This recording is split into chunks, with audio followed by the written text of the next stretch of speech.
سلام دوستان، خوش اومدین به یه خاطره دیگه. امروز اومدم براتون یه اتفاقی که واسم افتاد رو تعریف کنم. البته بگم اتفاقی که برام افتاد از نظر خودم خیلی اتفاق ترسناکی بود که قبل از این که بخوام براتون تعریف کنم باید 2 اصطلاح رو بهتون بگم. یکیش اصطلاح بختک، مورد دوم فلج خوابیه که یه اصطلاح علمیه. خب بریم باور عامیانه بختک رو بخونیم. بختک در افسانه ها و باور عامیانه ایرانی نام موجودی تخیلی است که شبها قصد خفه کردن افراد در خواب را دارد. برخی منابع نیز بختک را با کابوس هم معنی دانستند. بچه‌ها، من خودم با توجه به تجربه‌ای که داشتم نمیتونم بگم همون کابوسه. کابوس معادل انگلیسیش میشه نایتمر. خواب خیلی بدیه که میتونه خواب ترسناک باشه یا خوابی باشه که وقتی از خواب بیدار میشید حس بدی دارید، احساس خوبی ندارین، یا ترسیدید یا خیلی ناراحت شدین، صحنه‌های بدی دیدین. ولی اصطلاح عامیانه بختک اینطوری نیست. شاید توش کابوس هم باشه ولی خیلی بدتر از کابوسه. خب ادامه بدم. بختک موجودی نامرئیه که حالا خیلی هم بهش میگن همون روحه، خب چون روح هم دیده نمیشه، که شب هنگام بر بدن انسان چیره میشود. چیره میشود یعنی میفته روش، انگار غالب میشه، یعنی میفته رو بدن انسان. معنی آسونش این میشه. در این حالت انسان فقط نظاره‌گر ناتوانی خود است. یعنی شما از خواب بیدار میشی ولی میبینی که هیچ کاری نمیتونی بکنی. ترسی بدون دلیل وجود انسان رو در بر میگیره و انسان توان کوچکترین واکنشی نسبت به این ترس نداره. این از باور عامیانه بختک. حالا دلیل علمیش، وقتی که دلیلش رو فهمیدن اسم علمیش شد فلج خواب یا فلج خوابی. حالا فلج خواب چیه؟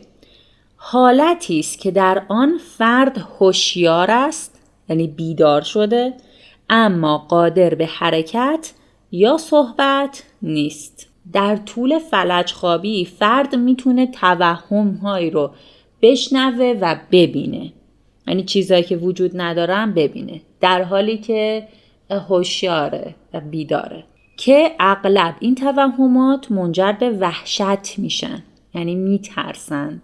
این حادثه معمولاً بیشتر از 2 یا 3 دقیقه هم طول نمیکشه. خب دیگه بقیهش وارد بحثای علمی میشه که موضوع بحث ما نیستش.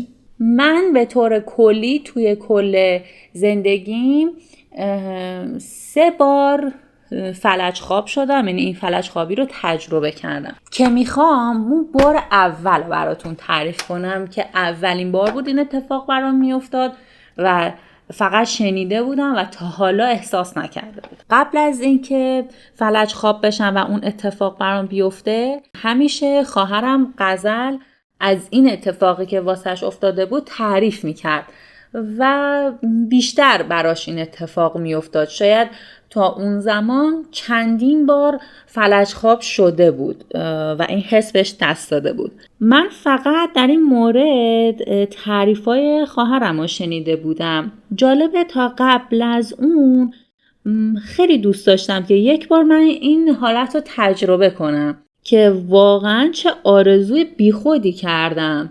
بیخود یعنی آرزوی به درد نخور، بیفایده یا آرزوی بد.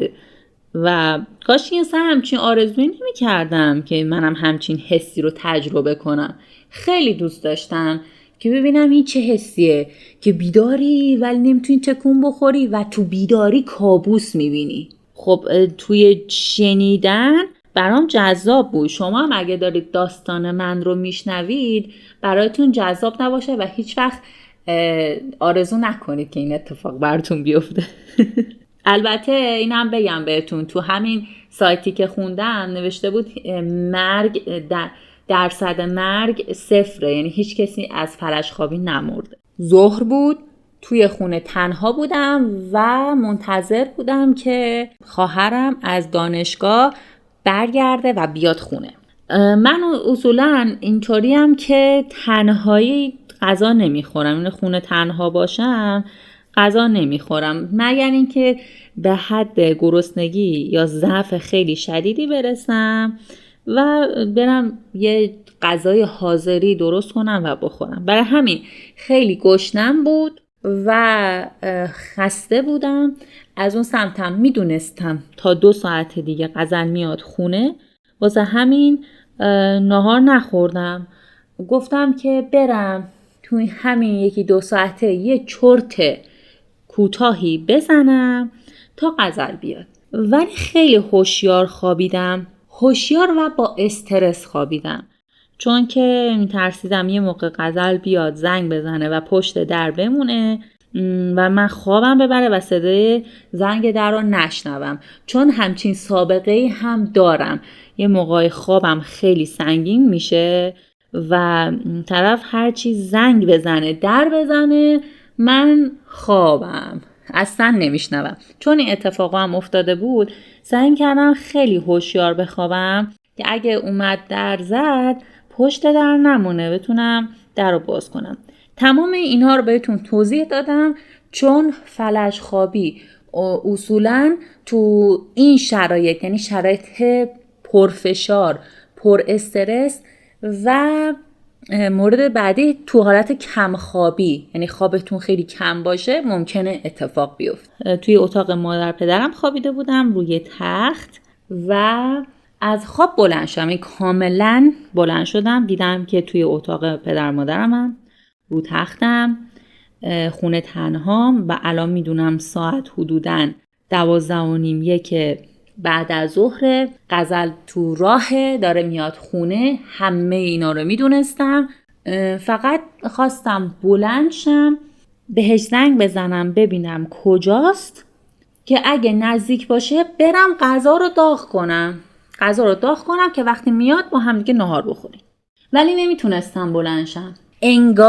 انگار که مثلا 200 کیلو وزنم بود، انقدر سنگین بودم، احساس سنگینی داشتم. به هیچ عنوان این حسو نداشتم که انگار یکی روی سینم نشسته، فقط احساس میکردم که خیلی سنگینم یا خیلی ناتوانم، انگار عضلاتم، پاهام هیچ جونی نداره که بخوام بلند شم. اصطلاح جون نداشتن یعنی هیچ توانایی یا قدرتی نداره که من روی پاهام بایستم و راه برم. که یک دفعه صدایی میشنوم که یکی در رو باز میکنه و میگم که خدا رو شکر غزل اومد، بذار غزل رو صدا کنم که بره اون غذا رو داغ کنه. تو همین فکر بودم، حتی نمیتونستم صداش کنم، حتی نمیتونستم بگم غزل تو اومدی خونه. دیدم حتی نمیتونم حرف بزنم. یه لحظه ترسیدم از این حالتم که من نمیتونم راه برم و نمیتونم غزل رو صدا بزنم. یک لحظه تو این ترسم گوش دادم ببینم که خب اگر غزل در رو باز کرده اومده تو، چرا نمیاد سمت من؟ چرا نمیاد تو اتاق؟ چرا به من سلام نمیده؟ یه لحظه گوشامو تیز کردم، هم یک اصطلاحه، یعنی اینکه با دقت گوش دادم، ساکت شدم و با دقت گوش کردم ببینم اونی که وارد خونه شده کیه. که یه لحظه صدای پاش به سمت اتاق خوابی که من خوابیدم نزدیک میشه و هر چی که نزدیکتر میشه صدای پاش بلندتر و حالت بدو میگیره، انگار که داره پاشو میکوبه و به سمت من میاد. و من وقتی که احساس کردم یه چیز عجیب و غریب که حتی نمیتونم بهتون توصیف کنم که مثلا چه موجودی، برای یه سایه احساسی هم بدو اومد به سمتم که خودشو بکوبه به من یا من رو بزنه، تو همون لحظه از خواب بیدار میشم و میگم آخیش خدا رو شکر خواب بود، از خواب دیدم، چه خوابی بود. از خواب بیدار میشم و میگم که پاشم برم به غزل زنگ بزنم ببینم کجاست، غزل بیاد بریم ناهار بخوریم، خیلی گشنمه. دوباره اومدم بلند شم، همون حس، دیدم نمیتونم، یعنی دیدم باز سنگینم، باز انگار یه وزنه به هم وصل شده و این سری خیلی زور میزدم که بخوام از تخت بیام پایین، ولی هیچ گونه توانایی کنترل اعضای بدنم و پاهامو نداشتم.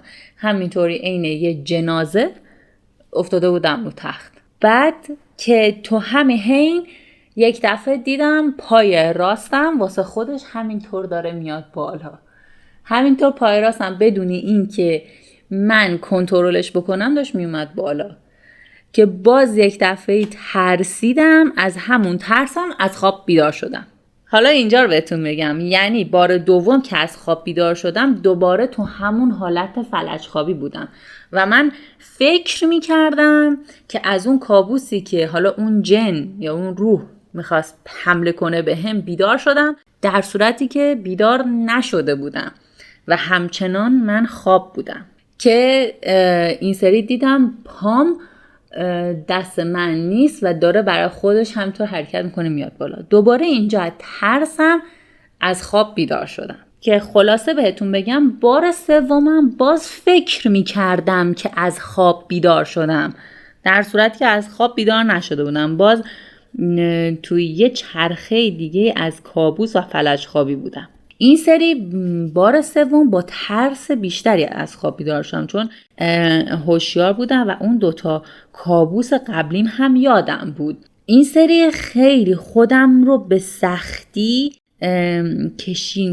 کشون رو زمین کشیدم و اومدم پای تلفن و دستم رو انداختم و گوشی تلفن رو که میخواستم بردارم، چون اینقدر وزنم زیاد بود و به سختی خودم رو تکون میدادم، تلفن و میز تلفن همشون با هم برگشت روم و همین که اونا برگشتن و ریختن رو سرم از خواب دوباره بیدار شدم.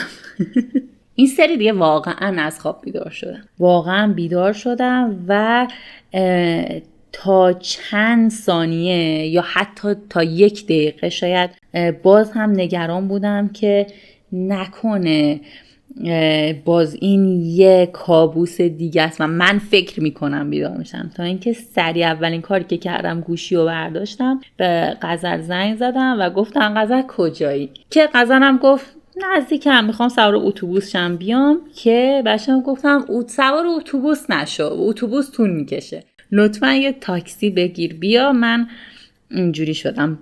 حالا اون تایم کلمه‌ای به اسم فلج خوابی نه شنیده بودم نه میدونستم، که برایشم بهش گفتم بختک افتاد روم، همون جوری که تو میشدی شدم، بیا من میترسم. که غزلم سری تاکسی گرفت و فکر کنم 10 دقیقه بعدش رسید و براش تعریف کردم و خیلی ترسیدم از اون حالت. 2 بار دیگه همین اتفاق برام افتاد که بار دومش هم یه کمی برام ترسناک بود، اما بار سوم ترسناک بود اما خیلی غرقش نشدم، یعنی خیلی روم تاثیر منفی نذاشت و دیگه یاد گرفته بودم و میتونستم خودم رو کامل بیدار کنم. بار اول خیلی براتون میتونه ترسناک باشه، چون یه اتفاقیه که براتون خیلی جدیده و ناآشناه، اما بار بعدی دفعه دوم سوم به مرور از ترسش کم میشه، چون مغزتون دیگه میدونه. مثلا ممکنه یه لحظه اول گول بخوره ولی بعد میفهمه که آها الان این اتفاق برام افتاده و کمتر میترسه. چون کمتر میترسه کمتر هم بهتون تو بیداری کابوس یا توهمات این چنینی نشون میده و با کمی تلاش هم شما حتی به راحتی میتونید خودتون رو بیدار کنید. حالا حتما برام بنویسید که شما همچین تجربه هایی داشتید یا نه و تو فرهنگ شما به این حالت چی میگن. خب بچه ها، مرسی که به این خاطره منم گوش دادین. برای حمایت از من میتونین کانال Learn Persian with Asal رو سابسکرایب کنید و برای حمایت بیشتر میتونید به پیتریون من سر بزنید. اگه از ویدیو هم لذت میبرین ویدیو رو لایک کنید. گوش به کله هاتون، دوستتون دارم. اسم من اسله. مرسی که ویدیومو دیدین. خداحافظ.